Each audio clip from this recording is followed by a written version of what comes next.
الحمد لله رب العالمين والصلاة والسلام على سيد المرسلين أما بعد فأعوذ بالله من الشيطان الرجيم بسم الله الرحمن الرحیم۔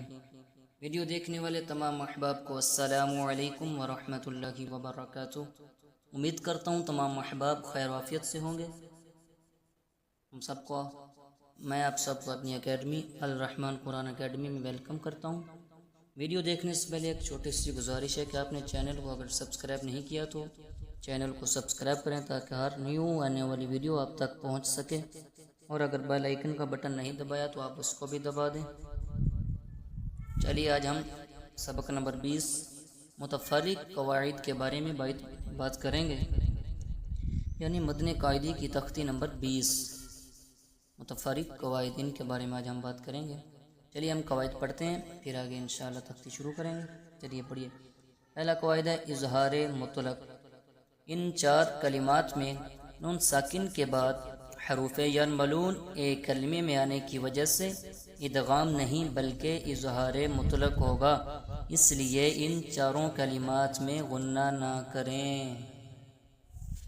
وہ کہہ رہے ہیں کہ ان 4 کلمات میں نون ساکن کے بعد حروف یرملون ایک کلمے میں آنے کی وجہ سے ادغام نہیں، کیونکہ ادھر حروف یرملون میں سے حروف تو آئے ہیں نون یا را میم لام واو نون، حروف یرملون میں سے ہیں، لیکن حروف یرملون ایک کلمے میں آنے کی وجہ سے ادغام نہیں بلکہ اظہار مطلق ہوگا، اس لیے ان 4 کلمات میں غنہ نہ کریں۔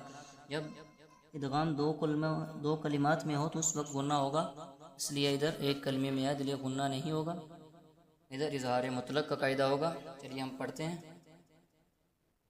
دال نون پیش دن، یا الف زبر یا دن یا، با نون پیش بن، یا الف زبر یا بن یا، نون 2 پیش نن بن یا نن، صاد نون زیر صن، واو الف زبر وا صن وا، نون 2 پیش نن صن وانن، قاف نون زیر کن، واو الف زبر وا کن وا، نون 2 پیش نن کن وانن۔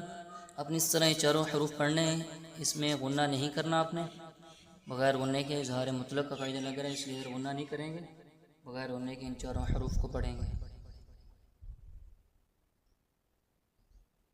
آگے ہے سکتہ۔ سکتہ کا قواعد یہ ہے کہ آواز روک کر سانس لیے بغیر آگے پڑھنے کو سکتہ کہتے ہیں، یعنی آواز رک جائے اور سانس جاری رہے۔ ان 4 کلمات میں سکتہ واجب ہے۔ سکتہ کا حکم یہ ہے کہ متحرک کو ساکن کیا جائے اور 2 زبر کو الف سے بدل کر پڑھا جائے، یعنی متحرک کو ساکن کر دیا جائے اور 2 زبر جو آخر میں تنوین پر 2 زبر ہوں گے تو اس کو الف سے بدل، جیسے قیمن پڑھا جائے گا ویسے تو، لیکن جب وقف کریں گے ادھر قیمہ، یعنی 2 زبر کو الف سے بدل دیا جائے گا وقف کی صورت میں۔ چلیے ہم پڑھتے ہیں، پڑھیے۔ واو زبر وا، قاف یا زیر کی وکی، لام زبر لا وکیلا، میم نون زبر من وکیل من، را الف زبر را وکیل من را، قاف 2 زیر کن وکیل من راکن۔ سکتہ کو آپ ایسے پڑھیں کہ جیسے وکیل من، ادھر آواز روک دینی آپ نے، اور سانس جو ہے آپ نے توڑنا نہیں ہے، سانس جو آپ کا ہے وہ جاری رہے گا، صرف آپ نے آواز روکنی ہے ادھر، کیونکہ آپ نے قواعد پڑھے ہیں آواز رک جائے اور سانس جاری رہے، جیسے وکیل من راکن، میں نے آواز روک لی ہے اور سانس جاری رکھا ہے، آخر میں پھر راکن پڑھیں آپ، ٹھیک ہے، اس طرح آپ نے پڑھنے ہیں ان کو۔ آگے کاف لام زبر کل، لام الف زبر لا، کلا با لام زبر بل کلا بل را الف زبر را کلا بل را نون زبر نا کلا بل ران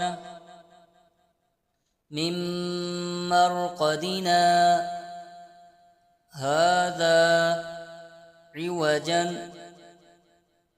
قیما. اس طرح آپ نے پڑھنا ہے. اس کا وقف اس طرح کرنا ہے. عین زیر عی واو الف عین زیر عی واو زبر وا عوا جیم دو زبر جن عوجن قاف یا زبر قی یا زیر ی قیم میم دو زبر من قیمن عوجن قیمن. اگر ہم وقف کریں گے تو اس طرح پڑھے گا عوجن قیما. اس طرح اس تختی کے ہم 2 پارٹ کر پڑھیں گے. تو انشاءاللہ دوسرا پارٹ ہم کل پڑھیں گے. آپ اظہار مطلق اور سقطہ کا بیان یہ دونوں اچھی طرح سمجھ لیں. انشاءاللہ آگے کی ویڈیو کل اپلوڈ ہوگی. دعاؤں میں یاد رکھیں. السلام علیکم ورحمۃ اللہ وبرکاتہ.